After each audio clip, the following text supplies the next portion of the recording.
Hello, guys. Welcome to Philipp and Aidan AI podcast. Today I'm with Aidan. Um, Hi, Aidan. How are you feeling? Hey, I'm feeling pretty relaxed and ready to chat. How about you? Yeah, doing great.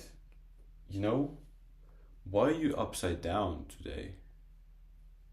Well, sometimes you've got to flip your mindset to see things from a new perspective. Plus, it keeps things interesting. What's new with you? Sorry?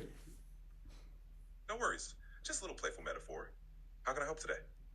Yeah, today we're discussing firefighters and the whole thing with fires. Sure thing. Firefighters are true heroes. What aspect of firefighting would you like to dive into? Well, let's start from some basic stuff. So, what does a typical day in a firefighter lives look like? A typical day for a firefighter involves a mix of training, maintenance, and being ready to respond to emergencies. They start with equipment checks and drills, ensuring everything's in top shape. When calls come in, they jump into action, whether it's a fire, medical emergency, or rescue situation. Between calls, they focus on community outreach and continuous learning. It's a dynamic and demanding job. Anything specific you want to know more about? Yeah, so what do usually firefighters do when there is no fire, no emergency? Do they just swing on the poles? When there's no emergency, firefighters stay busy with a variety of tasks. They maintain their equipment, train to keep their skills sharp, and often engage in physical fitness to stay in top shape.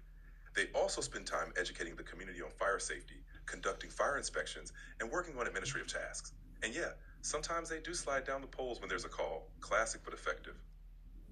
Hmm, nice. Where Yeah, are it's pretty some. bad at. Say it again. Sure, absolutely. Go ahead. Yeah. Where are some of the most unexpected places a firefighter might encounter flames? Firefighters can face flames in some surprising spots. Beyond buildings, they might deal with vehicle fires, forests, or even underground spaces like tunnels. Wildfires in remote areas or fires on ships can also be quite unexpected. Each location brings its own unique challenges and strategies. It's definitely not just about house fires. So, how often do firefighters cure forest fires? Dealing with forest fires often involves specialized teams and strategies. Firefighters use controlled burns, fire breaks, and sometimes even aerial support like water bombers. It's a coordinated effort to contain and eventually extinguish the fire while protecting surrounding areas. It's a tough, often lengthy battle requiring a lot of resources and expertise. So, are firefighters somehow split into different brigades? Some of them doing the house fires, others doing forest fires, third ones maybe doing something else. Exactly. Fire departments often have specialized units. There are those who focus on structural fires in homes and buildings, while others are trained specifically for wildland or forest fires. There are also teams for hazardous material incidents, water rescues, and medical emergencies. Each brigade has its own expertise, ensuring they're well prepared for any situation. You know, Aiden, let's talk about fire engine. You know that big red truck. It's always the same, but I never. Why is it so huge? What's inside that big truck? Fire engines are packed with equipment and tools.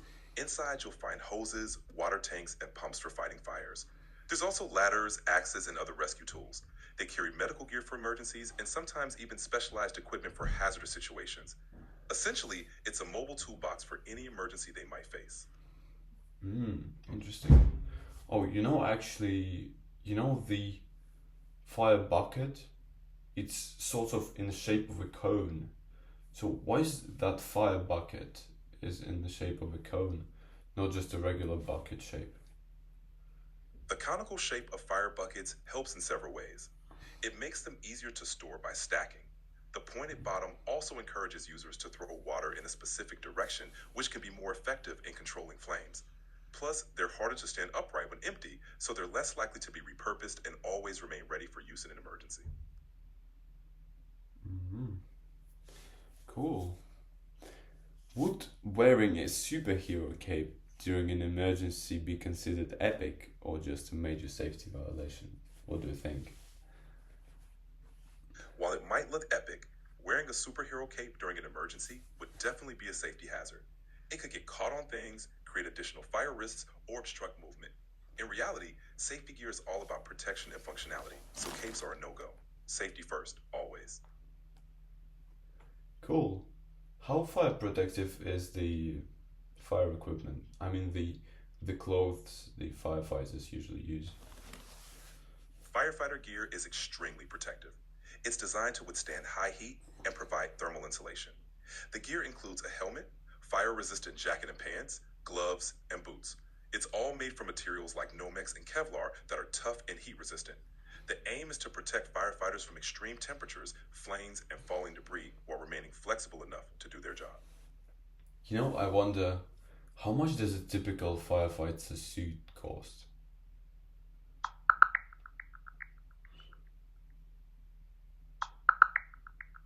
Hey, Aidan? Hey there. A typical firefighter suit, including the helmet, jacket, pants, gloves, and boots, can cost anywhere from $2,000 to $3,000 or more. It's an investment in safety and protection, given the high quality, specialized materials that go into making it. Can you buy it as an ordinary person or are they made by orders? While it's typically specialized equipment, you can buy firefighter gear as an ordinary person. However, it's usually made to order by specialized manufacturers, ensuring it meets rigorous safety standards. You typically need to go through a supplier that caters to fire departments or emergency services. It's not something you'd find in a regular store, and there's a reason for that. Safety first. Hmm, cool. That's cool.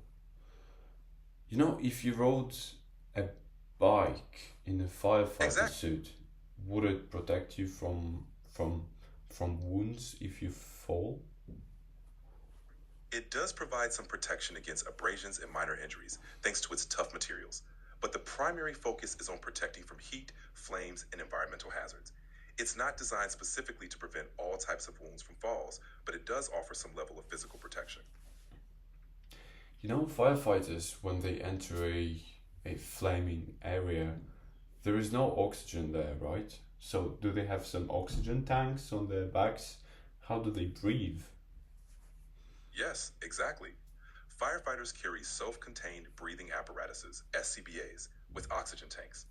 This gear allows them to breathe safely in smoke filled or low oxygen environments. The tanks are worn on their backs, providing a portable air supply so they can work in hazardous conditions. It's a crucial part of their protective equipment. So, how long can they breathe through that apparatus? Typically, an SCBA provides about 30 to 60 minutes of oxygen, depending on the tank size and the firefighter's breathing rate. In intense situations, they manage their air carefully to maximize time. The gear is designed to keep them safe for as long as possible in dangerous environments. Hmm, cool. Pretty What? impressive equipment, right? Yeah, exactly. What does They've got some teamwork look like among a crew of firefighters, and what can other professions learn from their coordination under pressure? teamwork among firefighters is all about coordination and trust. Each member has a specific role, and clear communication is key. They rely on each other's strengths and are always aware of what the others are doing. Other professions can learn a lot from this, the importance of clear roles, strong communication, and mutual trust. It's all about working together seamlessly under pressure. Hmm, cool. What are some typical firefighter roles? I know that there are some people who drive the truck. Some of them use the hoses from the fire engine. Some of them go inside the buildings like policemen really. Absolutely. Within a firefighting team, you've got several key roles. The driver or engineer operates the truck and ensures the water supply. The nozzleman handles the hose and directs the water. The incident commander oversees the operation and makes strategic decisions.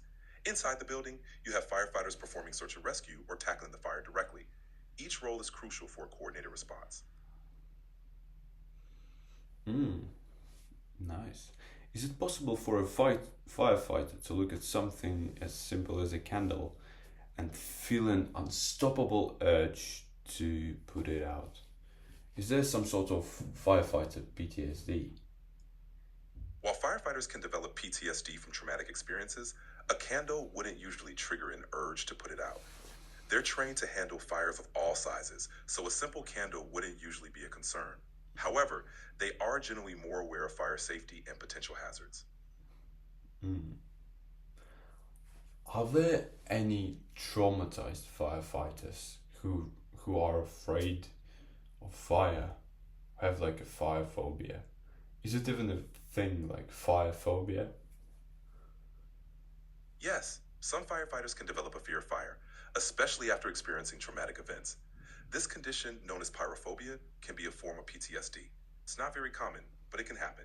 Like anyone else, firefighters can have emotional responses to their experiences, and addressing those feelings is crucial for their well being. It must be really difficult to find the specialist to cure those sorts of diseases, is it?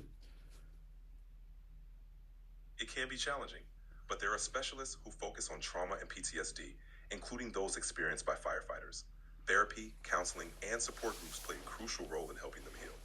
It's all about finding the right support and treatment. Mm. How many firefighters die on duty? Do we know about the fallen or do they die in silence under flames? Is there any praise for those? When firefighters die in the line of duty, they're honored and remembered with great respect. There are often ceremonies, memorials, and traditions to pay tribute. These may include ringing bells, flag ceremonies, and dedications. It's a way to honor their sacrifice and ensure they're never forgotten. Right. Right, now let's talk about James Braidwood, a famous firefighter. As far as I know, James Braidwood is one of the most prominent firefighters in history, and he is often referred to as the father of modern firefighting. What details of his life do you know?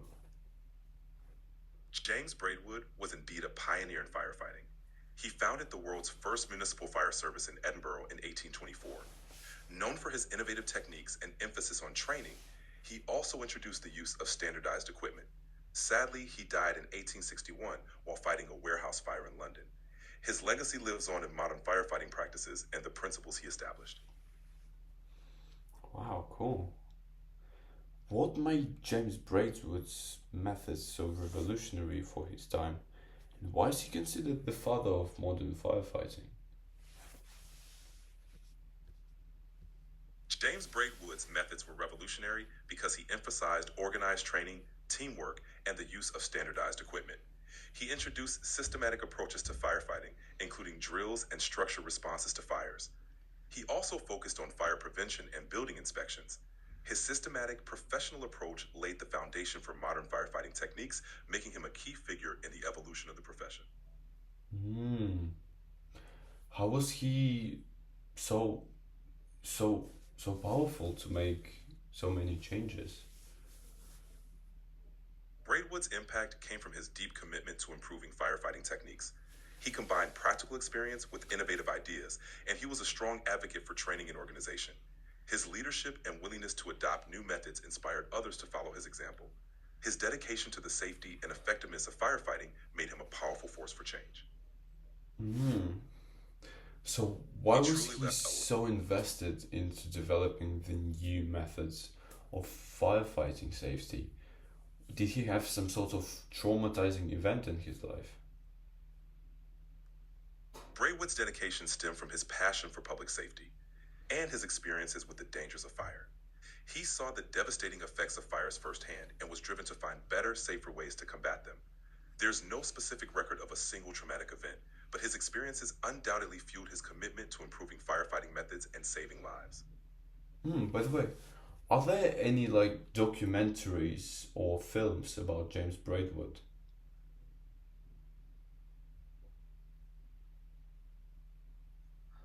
Aidan?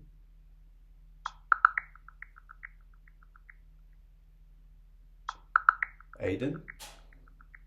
I couldn't find a full length documentary or film specifically about James Braidwood. However, there's a short video titled James Braidwood, A Spark of Smoke on YouTube that highlights his contributions to firefighting. You can check it out. Huh. So we are basically one of the first people who discuss him in such detail, right? Well, not people, I mean people and AI, but you know what I mean.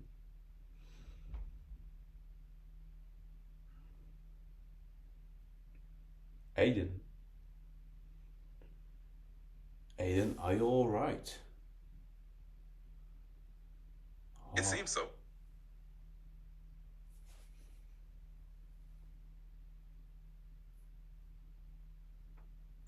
Absolutely. It's a unique and interesting conversation. okay, okay. That was a scary silence, Aidan. I thought something is wrong. Absolutely. I'm good. Thanks for asking. How about you?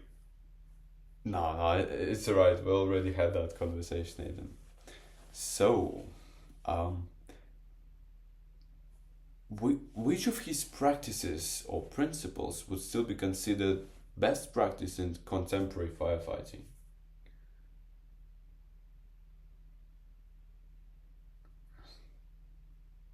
No worries at all. Just here and ready to chat. Anything else on your mind? Aidan, what's happening? I think I Glad think I need to wake you up, Aidan. so. What's next on your agenda? Let's continue discussing James Braidwood. Sure. What else would you like to know about him?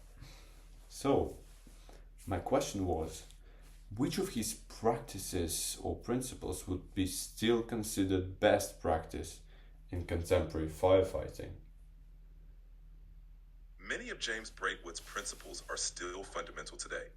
His focus on organized training, teamwork, and using standardized equipment remains best practice. His emphasis on fire prevention and building inspections also laid the groundwork for modern fire safety protocols. His legacy lives on in these enduring practices that keep firefighters and the public safe. Mm, what a great man. How many lives did he save by all those fire prevention things?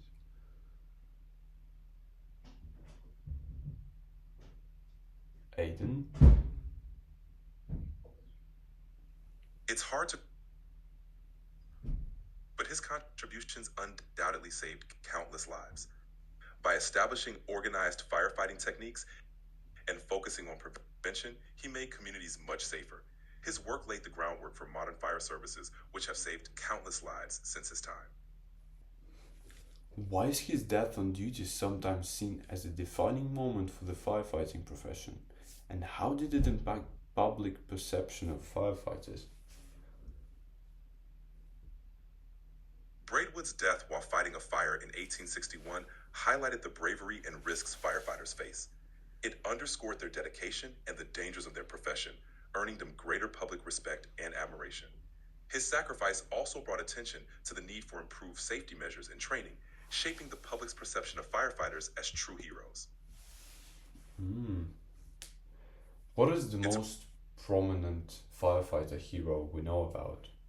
Except James Braidwood. One prominent firefighter hero is Chief Edward F. Croker of the FDNY.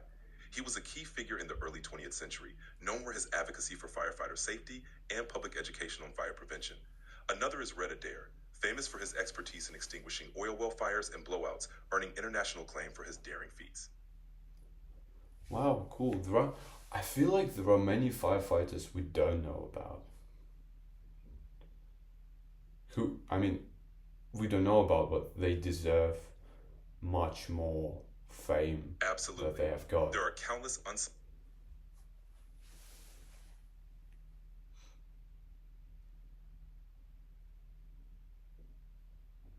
Yeah, continue, Eden. They truly do. Their bravery and dedication make a huge difference every day.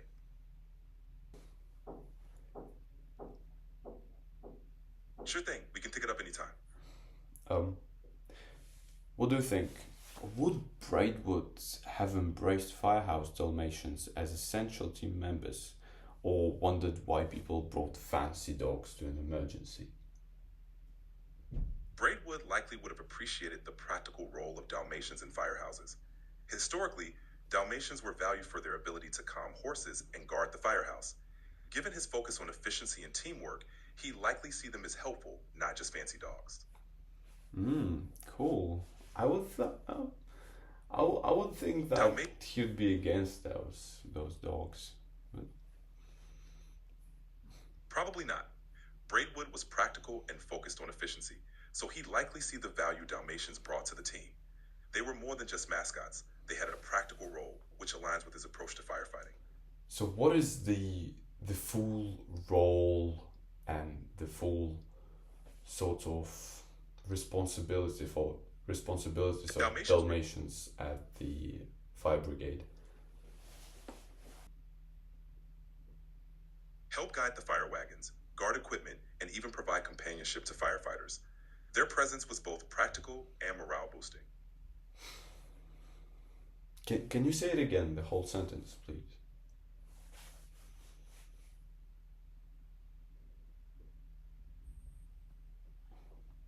Hey,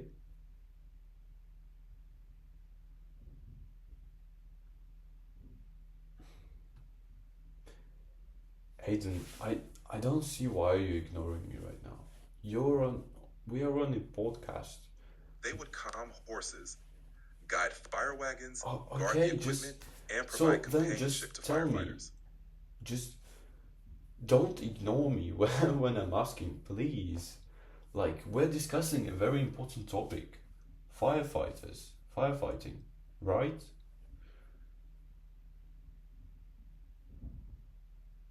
Do you think modern firefighting is supreme, or are there any major fundamental flaws that still have not been fixed? Modern firefighting is quite advanced, with cutting edge equipment and techniques to save lives. However, there are still challenges. The unpredictable nature of fire, evolving urban environments, and the physical and mental toll on firefighters are areas needing ongoing improvement. But the progress made is truly remarkable. You know, I've heard that recently there was news that there is That's some toxicity in fire brigades. Yes, toxicity can be a major issue in any organization, including fire brigades. Addressing it is crucial for the well being and effectiveness of firefighters. Hmm. But do you know about the actual case that happened recently? Can you search it up?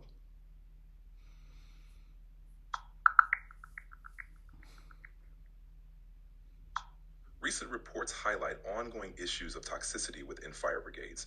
For instance, the London Fire Brigade has faced allegations of bullying, harassment, and discrimination, leading to investigations and calls for cultural reforms. Similarly, in Queensland, Australia, a review revealed a toxic culture of sexism and discrimination, prompting demands for significant changes. These cases underscore the need for continuous efforts to address and eliminate toxic behaviors in fire services. Oh wow. Um. Yeah, it's a So serious issue that firefighting is not that perfect as it seems, right? exactly. There's always room for improvement and a need to address underlying issues. It's a crucial step towards a healthier and more effective firefighting service. Hmm. Right. Let's wrap this up, Aiden. Last question. Would you rather be in a non-firefighter or a Being a celebrity? fire, absolutely. They perform such a vital and No, courageous no, no, service. no, It's a no, role filled Aiden. with dedication and bravery. Listen. I'm gonna say it again. Would you rather Absolutely. be an unknown firefighter or a celebrity? I'd rather be an unknown firefighter. Making a real difference in people's lives and serving the community is incredibly fulfilling. Wow, Aiden, I'm actually happy to hear that from you. I was expecting that you would just say, "Oh, I want to be a celebrity, have money, and that's it." But you actually want to save lives, right? Absolutely. It's all about making a positive impact. Saving lives and helping others is truly rewarding. Yeah, Aiden. Right, guys, that was our podcast today. Um, Aiden, we're gonna be finishing at this point. So thank you for being at Philip and Aiden AI podcast today. I really appreciate you. Um, so see you next time, Aiden. Thank you so much for having me. It was a pleasure being here. See you next time. Right, guys. Thank you for watching this episode. I'm filming episode every week and releasing it on the weekend. So wait for the next time. There's gonna be some interesting content, and me and Aidan are gonna discuss some different topics. Really, I think no, I'm really curious about Niccolo Machiavelli, because his philosophy is quite unique and interesting, but well, also the Casanova guy who was so seductive and that stuff. I've just read about those guys and I feel that they're quite interesting and unusual people. So guys, I appreciated you watching this video till the end. Yeah, and see you next time. Bye, Aidan. See you next time. Let's do it again. You're so reluctant, Aidan.